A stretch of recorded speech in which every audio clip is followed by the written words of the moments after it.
Ողջույն, եթերում Մեդպրեսն է։ Այսօր խոսելու ենք կանանց համար շատ կարևոր թեմայի մասին։ Խոսելու ենք կրծքագեղձի առողջության մասին։ Իմ ստուդիայում է Ֆանարջյանի անվան ուռուցքաբանության ազգային կենտրոնի կանանց առողջության կլինիկայի բժիշկ ուռուցքաբան կրծքագեղձի վիրաբույժ Մետաքսյա Մկրտչյանը։ Ողջույն բժշկուհի Մկրտչյան, շատ շնորհակալ եմ հրավերը ընդունելու համար։ Ողջույն, ես նույնպես շնորհակալ եմ հրավերի համար։ Եվ հենց ամենասկզբում սկսենք, թե որ տարիքից եւ ինչ հաճախականությամբ պետք է կանայք անցնեն ստուգիչ հետազոտություններ կրծքագեղձի առողջությունը գնահատելու համար։ Հաշվի առնելով, որ կրծքագեղձի քաղցկեղը համարվում է, այսպես ասած, դարի հիվանդություններից մեկը, ու ինչու ոչ առաջնային քաղցկեղային հիվանդությունների շարքում է դասվում, Եվ ուզում եմ եւս մեկ անգամ նշել, որ ամեն տարի ամբողջ աշխարհում մոտ 2 միլիոն նոր դեպք է գրանցվում կրծքագեղձի քաղցկեղի նոր դեպքերի, եւ ինչու ոչ Հայաստանի Հանրապետությունում նույնպես ցավոք այդ առաջընթացի միտում է նկատվում, եւ ուզում եմ մի քանի, այսպես ասած, թվաբանությամբ չեմ ուզում ծանրաբեռնել, բայց ուզում եմ նշել, որ տենդենս է նկատվում աճի, ու այդ տենդենսը ոչ թե կապ ունի քաղցկեղի աճի ավելացման, այլ ուրախալի է, բայց փաստ, որ հետազոտությունների ել ավելի բարելավման եւ սկրինինգային հետազոտությունների ներդրման շնորհիվ է այդ ամենը։ Եվ 2018 թվականին, եթե մենք ունեինք մոտ 680 կրծքագեղձի քաղցկեղով առաջնային հիվանդին, արդեն 2020-21 թվականներին այդ թիվը աճեց մինչև 1335-ից մինչև 1400 կանանց թվով։ Եվս ուզում եմ նշել, որ գիտեն բոլորը, որ Հայաստանի Հանրապետությունում ներդրվել է կանանց սկրինինգային ծրագիրը, եւ որի շրջանակներում արդեն մոտ 30,000 կին է հետազոտվել, եւ այդ ամբողջ 30,000 կանանց շրջանում 286 կին ունեցել է կրծքագեղձի քաղցկեղի ախտորոշում։ Եվ ինչ մնում է ստուգիչ հետազոտություններին, եթե անդրադարձ կատարենք սկրինինգային հետազոտություններին, ապա սկրինինգային համաշխարհային վիճակագրական միջազգային տվյալների յուրաքանչյուր սկրինինգային հետազոտության տվյալ հարմարեցվում է տվյալ երկրի հետազոտության տվյալներին, օրինակ Կանադայում այդ շեմա 50-ից մինչև 74 տարեկան կանանց է վերաբերվում, իսկ արդեն Ամերիկայում եւ մենք իմիջիալոց ուզում եմ նշել, որ մենք ուղեցույցները հարմարեցված է ամերիկյան ասոցիացիայի ուղեցույցներին եւ ըստ այդ ուղեցույցների մեզ մոտ սկրինինգային ծրագրում ներառվել են 50-ից մինչև 69 տարեկան կանայք, այն կանայք, որոնք որ Տավուշի, Սյունիքի եւ Լոռու մարզից են, նրանք ներառվել են 50-ից 69 տարեկան կանայք, իսկ արդեն երբ որ ներառվեց Շիրակի մարզը, շեմը մի փոքր իջեցվեց, հաշվի առնելով, որ երիտասարդ կանանց մոտ նույնպես այդ ախտորոշումը բավականին հաճախ է հանդիպում։ Առողջ կանանց վերաբերյալ սկրինինգային հետազոտություններից զատ խորհուրդ է տրվում երիտասարդ աղջիկներին 30 տարեկանից սկսած կատարել սոնոգրաֆիկ ամենամյա հետազոտություն, կանայք ամեն տարի 40 տարեկանից սկսած, եթե գտնվում է ռիսկային խմբում, տարին 1 անգամ կատարել մամոգրաֆիկ հետազոտություն, իսկ 35-ից 40 տարեկան շեմում գոնե 1 մամոգրաֆիկ նկար կատարել։ Ունենք նաև յուրատուկ դեպքեր, երբ կինը 35 տարեկանից հետո պլանավորում է հղիություն, դա կլինի արտամարմնային բեղմնավորման ճանապարհով, թե բնական ճանապարհով, կամ կնոջ հղիությունը գրանցվել է 35 կամ պլանավորվում է 35 տարեկանում, ապա այդ դեպքերում պարտադիր կերպով պետք է կատարվի մամոգրաֆիկ հետազոտություն, ինչու ոչ եւ նախաքաղցկեղային եւ առաջնային շատ ցածր, այսինքն զրոփուլի քաղցկեղների հայտնաբերման նպատակով, քանի որ հղիության ամբողջ ընթացքում ամբողջ քաղցկեղային process-ը կարող է հակադարձ էֆեկտ ունենալ ու բավականին շատ արագ աճ գրանցել, որով որ բնականաբար արդեն կանգնենք խնդրի առաջ պահպանել մայրիկի կյանքը, թե պտղի կյանքը, որը ցավոք սրտի բավականին հաճախակի սկսել ենք հանդիպել նմանատիպ դեպքերի, երբ որ հղիների մոտ նույնպես ախտորոշվում է կրծքագեղձի քաղցկեղ։ Եթե ես ճիշտ հասկացա, մինչև 30 տարեկանը խորհուրդ է տրվում կատարել սոնոգրաֆիկ հետազոտություն պարտադիր տարեկան, 35-ից 40 տարեկանում 1 մամոգրաֆիկ հետազոտություն եւ 40 տարեկանից հետազոտությունները իրականացվում են հենց մամոգրաֆիայով։ Այո։ Իսկ որոնք են այն հիմնական գանգատները, որոնցով դիմում են կանայք, ովքեր ունեն կրծքագեղձի քաղցկեղ։ Ինչպես ասում են բոլորը, կանայք ժողովուրդը, ճիշտ է, կրծքագեղձի քաղցկեղը առանձնանում է առանց ցավի առկայության, իր բնորոշ միակ կրիտերիան, որ ցավ գրեթե չի լինում, ու դա է պատճառը, որ կանայք դիմում են արդեն մի փոքր գոյացության շոշափելի փուլում։ Իսկ ինչ մնում է գանգատներին, տեսանելի հստակ գանգատներ կան, որ ցանկացած կին ինքնազննում իրականացնելուց, ամենամյա ինքնազննումը, որի մասին կխոսենք քիչ ուշ, ինքնազննման կատարելով, ինչու ոչ նաև արտաքինից իր մարմինը զննելու միջոցով կարող է հստակ հասկանալ իր մոտ արդյոք կա կրծքագեղձի քաղցկեղ ոչ թե ոչ։ Դրանց մեջ արտասովոր կրծքագեղձի լցվածության զգացումը, մաշկի փոփոխությունը, հա, հայտնի այսպես ասած լիմոնի կեղևի ախտանշանը, երբ որ կրծքագեղձը արտաքինից տարբերվում է իր արտաքին տեսքով, այսպես ասած հատվածավոր տեսք է ստանում, ինչու ոչ պտուկների փոփոխությունը, կրծքագեղձում պնդության կոշտացումների արկայությունը, անոթափոսերում կոշտության արկայությունը, տուկներից արտադրության շճարյունային, արյունային, կանաչադեղնավուն արտադրության արկայությունը, շատ անգամ մաշկային շատ փոփոխություններ, որոնք որ առաջին ահազանգը կարող են լինել, որ կնոջ կրծքագեղձում կան կրծքագեղձի քաղցկեղի խնդիր։ Եվ շատ հաճախ հանդիպում է, երբ որ շարժունակության կորուստ է լինում, այսինքն գոյացությունն այնքան մեծ է լինում, որ արդեն կրծքագեղձը չի տեղաշարժվում, երբ որ դու փորձում ես կրծքագեղձը կլինիկական զոնում կատարել, կրծքագեղձը հնարավոր չի լինում շոշափել իր պնդության ու կոշտացումների բազմաթիվության պատճառով։ Շատ ուռուցքային հիվանդությունների համար կան նախաքաղցկեղային հիվանդություններ, որոնց հայտնաբերելը նույնպես շատ կարևոր է։ Իսկ կրծքագեղձի համար որոնք են։ Կան արդյոք նախաքաղցկեղային հիվանդություններ, եթե կան, ապա որոնք են դրանք։ Միանշանակ գոյություն ունի նախաքաղցկեղային հիվանդություններ, որոնք այսպես ասած հիմնակար են հանդիսանում քաղցկեղի զարգացման համար։ Դրանց շարքին է դասվում օրինակ ներծորանային պապիլոմատոզի արկայությունը, որը իրենից հստակ ներկայացնում է նախաքաղցկեղային հիվանդություն, որը արտահայտվում է մի փոքր ինֆորմացնեմ, հա, որ արտադրության, շճարյունային արտադրության կամ արյունային արտադրության արկայության փոթորկից եւ որոշակի օջախների միկրոկալցիֆիկատների արկայությամբ կրծքագեղձում։ Միկրոկալցիֆիկատների արկայությունը, այսինքն այսպես ասած malignant type, այսինքն չարորակ բնույթի միկրոկալցիֆիկատների արկայությունը նույնպես համարվում են սկսվող քաղցկեղի սկիզբ, գոյություն ունենք նոր սկսվող քաղցկեղի տեսակները, դրանք ծորանային քաղցկեղի տեսակներն են, հա, որը կոչվում է DCIS սթափավման, բթակային քաղցկեղի տեսակները LCIS, որոնք որ հիմք են հանդիսանում, այսինքն դրանք այն 0 փուլն է, որտեղից սկիզբ է առնում քաղցկեղը։ Եվ ինչու ոչ խոսքը կարող է վերաբերվել նաև ատիպիկ բջիջների արկայությանը, մեր ռադիոլոգների դասակարգումը, հայտնի դասակարգումը բայրաց համակարգով, երբ որ տրվում է, ցանկացած ռադիոլոգ, երբ որ դնում է բայրաց 3 կամ 4 ախտորոշումը, արդեն կլինիցիստին պետք է հազանգ լինի, որ հիվանդին պետք է արդեն կանխորոշել, հսկել, հսկողության ամիսները քչեցնել ու ինչու ոչ նաև առաջարկել բիոպսիա միանգամից, որտեղ ամիսները կարող են մեր դեմ դուրս գալ այդ արդյունքում։ Այսինքն ցանկացած ծագման անհասկանալի արտադրությունը պետք է լինի նշան, որ անհապաղ բժշկի դիմիկի։ Այո, ու ուզում հավելեմ, որ միայն մամոգրաֆի կամ սոնոգրաֆիկ հետազոտությունը բավարար չի, այդ դեպքում միանշանակ պետք է կատարել բջջաբանական հաստատում, տվյալ արտադրության բջջաբանական հաստատում, եւ ինչու ոչ նույնիսկ շատ ընդունված մեթոդ է, երբ որ տվյալ մամոգրաֆիկ նկարը վերցանվում է երկու անկախ մամոգրաֆիստների կողմից, երկու ռադիոլոգներ իրարից անկախ վերցանում են պատասխանը եւ կոնսենսուսային ժողով է կազմվում եւ երկու մամոգրաֆիստները եթե համակարծիք են տվյալ դրված ախտորոշման հետ, արդեն հաստատել նախաքաղցկեղային կամ քաղցկեղային բնույթը։ Շատ լավ, դուք խոսեցիք սկրինինգի մասին եւ ներդրվող սկրինինգային ծրագրի մասին, ինչպես կրծքագեղձի քաղցկեղի, այնպես էլ կանանց համար եւս կարևոր արգանդիպարանոցի քաղցկեղի համար եւ կոլորեկտալ քաղցկեղի, քանի որ պացիենտները մոտ ժամանակներում շատ են լսելու սկրինինգի մասին։ Ինչ ենք հասկանում սկրինինգ ասելով ընդհանրապես, ինչ է իրենց ներկայացնում սկրինինգը։ Սկրինինգը ընդհանրապես դա կլինի, ինչպես նշեցի, կրծքագեղձի, հաստաղիքի, թե թոքի քաղցկեղի վերաբերյալ, թե մնացած ուղղվածության, հա, շագանակագեղձի քաղցկեղի դեպքում սկրինինգը նշանակում է ասիմպտոմատիկ, այսինքն անախտանիշ կանանց հետազոտություն, եւ չմոռանանք, որ սկրինինգները լինում են առաջնային, երկրորդային եւ երրորդային սկրինինգներ։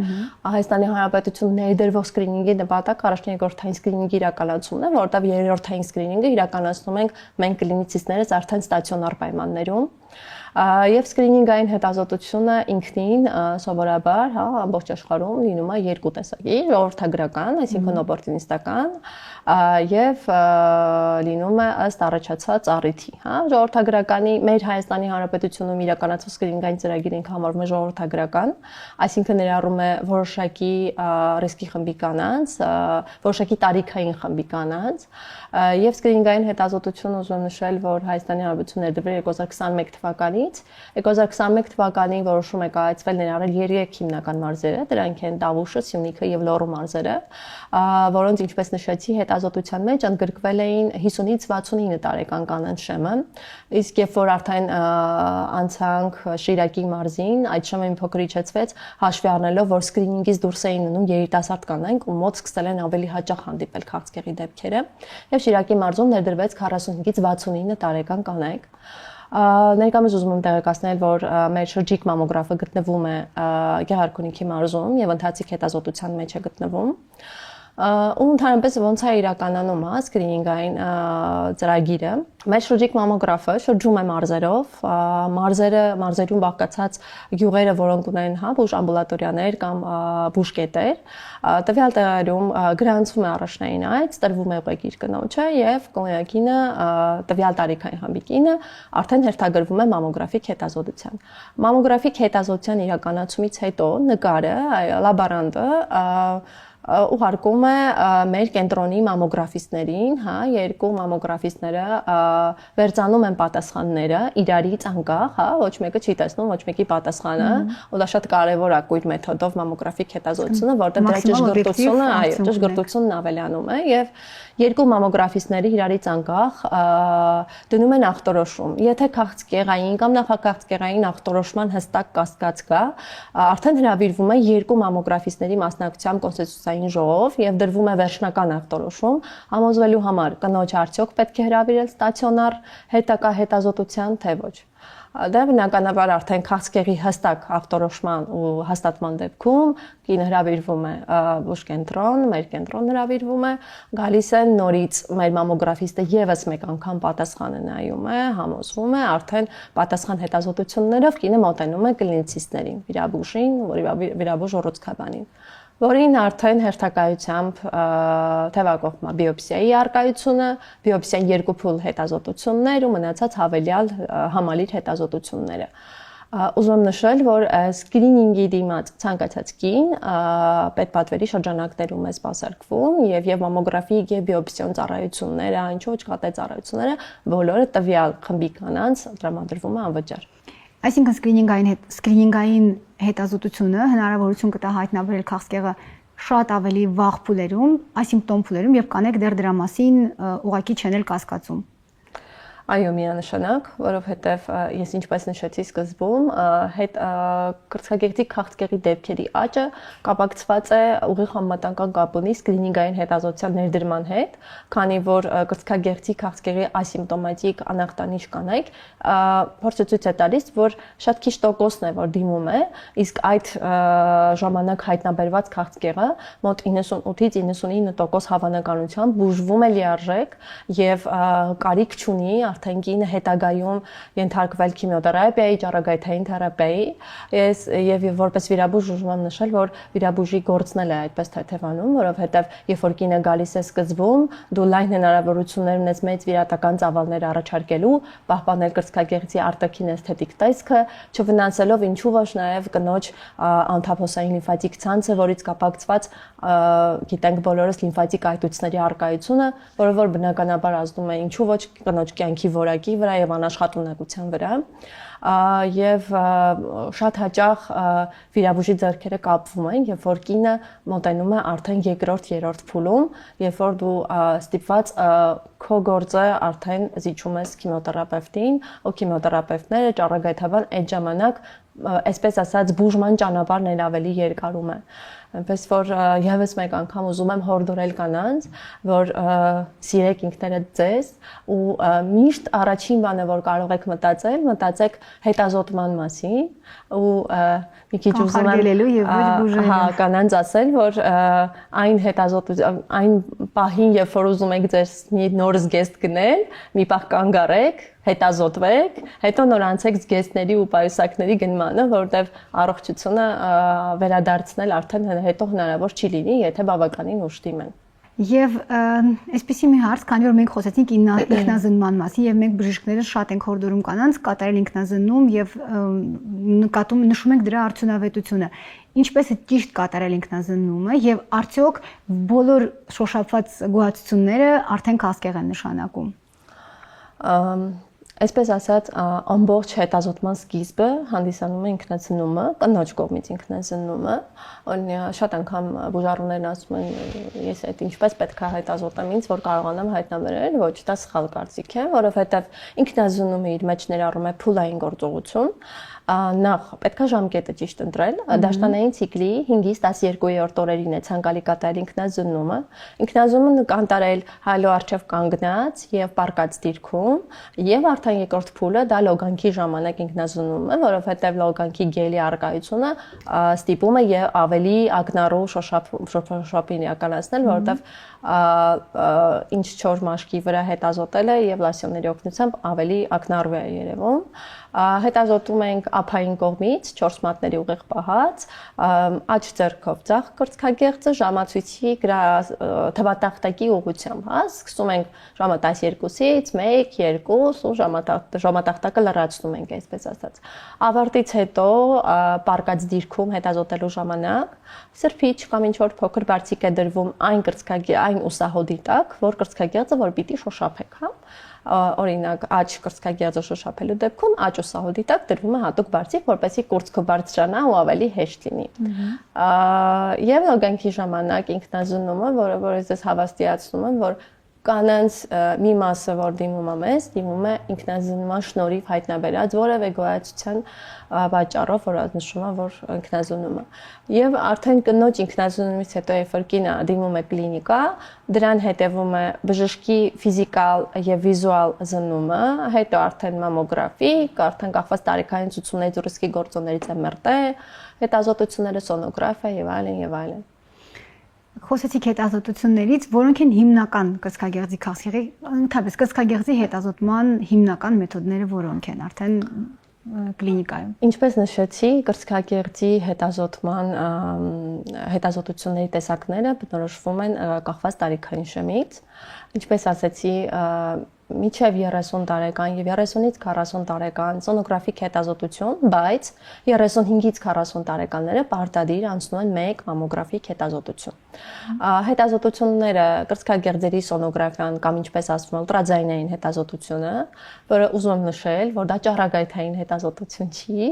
որտեղ բուժառուները շատ անգամ երկրորդ անգամ նշանակված, երկրորդ կարծիք կամ 3 ամիս հետո նշանակված ուլտրաձայնից հրաժարվում են ասելով ես ճառագայթվեմ, դա ձայնային հետազոտություն է։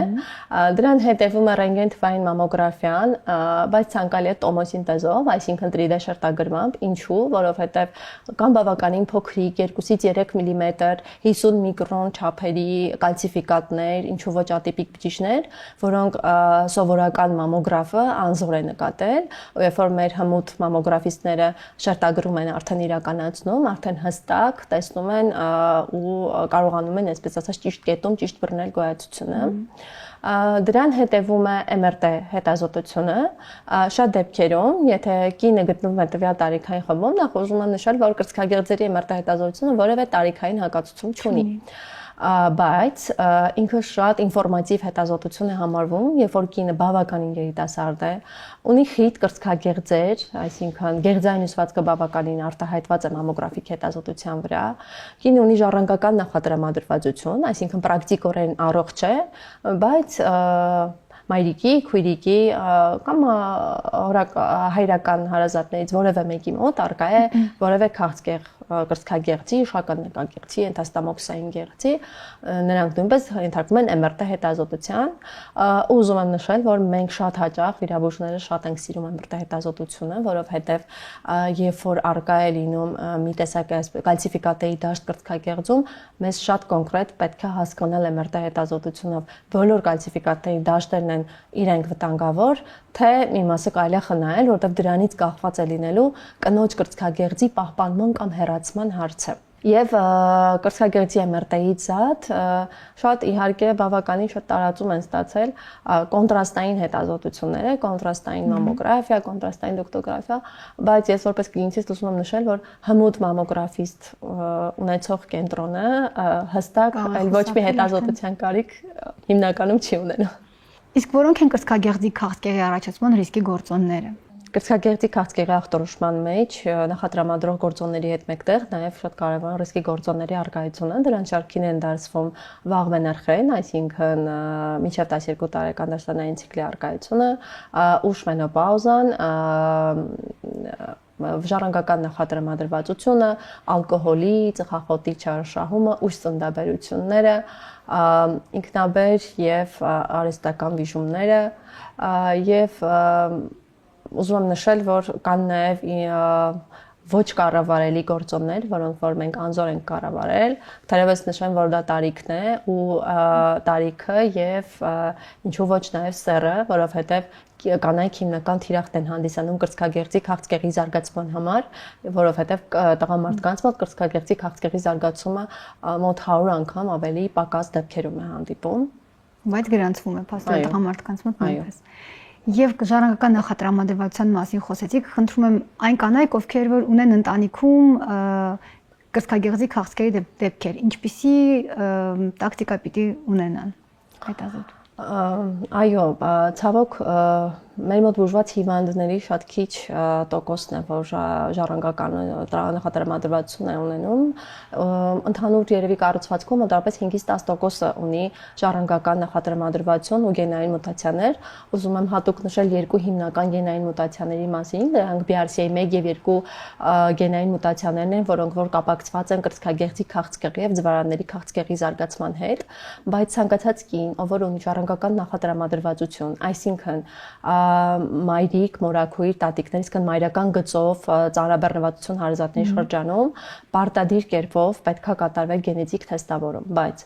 ուզում եմ ասել, որ գենետիկ թեստավորումը միանշանակ յուրաքանչյուր անձ չի կարող դիմել եւ կատարել գենետիկ թեստավորում, որովհետեւ գենետիկ խորհրդատում պետքա խորհրդատվություն կատարի, դրանից հետո ռիսկերի գնահատումից հետո կատարվի գենետիկ թեստավորում։